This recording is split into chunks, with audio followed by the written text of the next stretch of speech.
What's going on, everybody? It's Eli here from TreeFall Studios, bringing you a brand new video on the Perplexing Orb 2. This is a little different than what I normally do. I usually do a bunch of updates all at once in a dev commentary that happens once to twice a week. But actually, we're going to be taking a deeper dive into one singular level and talk a little bit about the level design process and my overall thinking on the level. So it's just going to be a gameplay video with commentary. So I'm just going to play some of this level really quickly and then talk about it.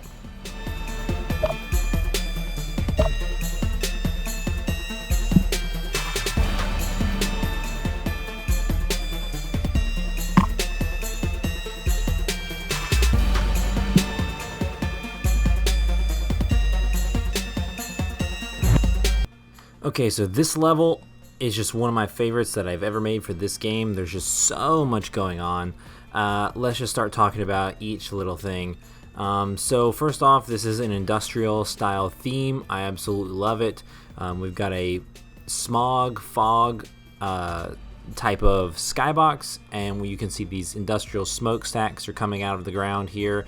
They also have animating smoke. Not all of them do, because there's different styles, like the ones with the ladders over there. They're actually just sitting. They're not actually animated with smoke. So there's a couple different styles. You can see the fog blends it into the background. You can barely see some of those smokestacks in the background, and as you get to the finished post, they come into view, which is super cool. This texture I drew by hand, these metal brackets.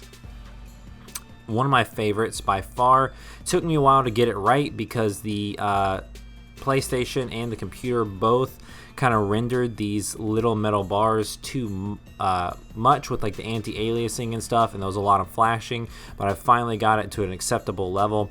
As you can see, it looks pretty good. I mean, there's a height map, bump map, and reflection here. You can see the orange sky reflected into the metal a little bit, and you can tell that these look 3D. One of my favorite features right here is the shadows. I mean, we're talking about real-time shadows here from these actual platforms, and you can see how they just kind of warp over the orb. It just adds a whole new effect that the first game never had anything this high quality in terms of real-time shadow and just graphics and all. So definitely just cool little effects like that. I'm definitely real excited about having in this game.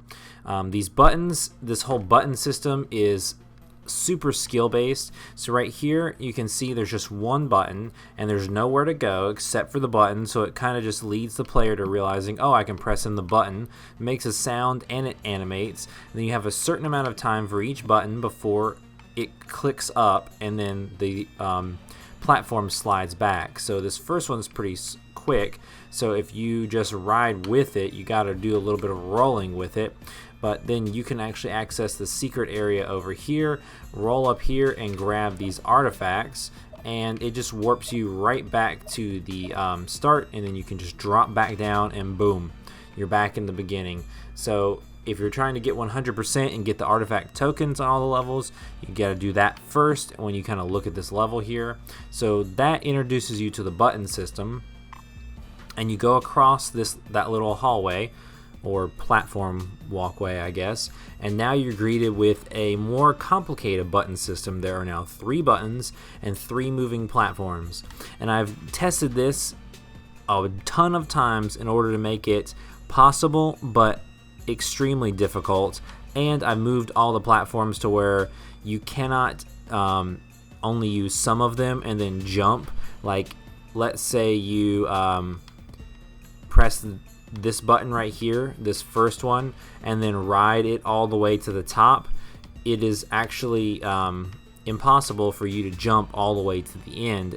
If you try skipping the other 2 platforms, you basically have to do this button challenge. I've tested it a bunch of different ways.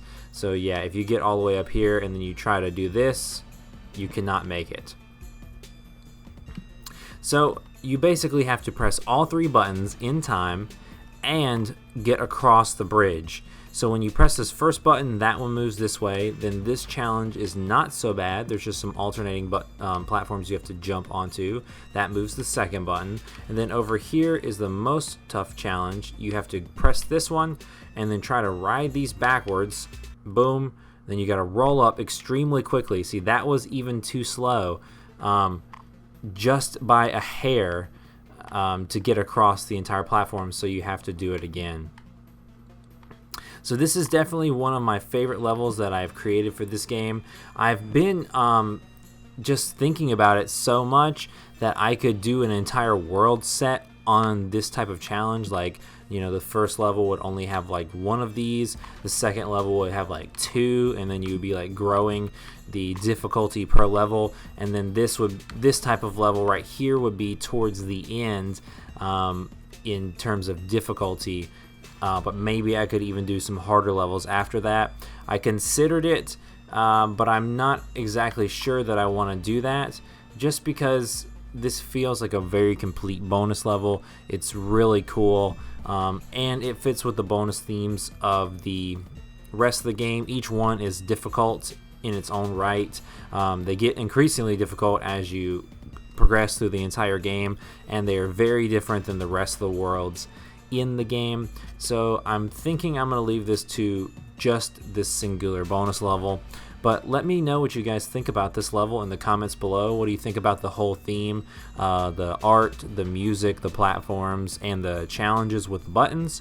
Let me know what you think in the comments below, and if you would like to see more of these, how you would like to see it. Would you like to see more types of these levels, like post-game, maybe with some DLC, or would you like to see this actual level set in the challenge mode, in the challenge levels, or would you like to see a whole lot of them and basically add more?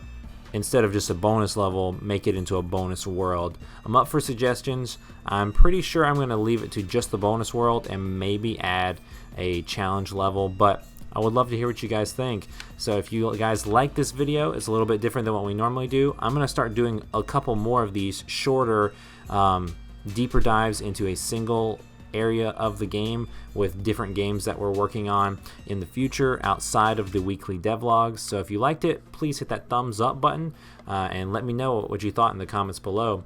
Before we go, I got to give a huge shout out to everyone who supports TreeFall Studios on patreon.com, and I got to give a special shout out to LV, Overhyped Gamer, Carmen Red, and PLP.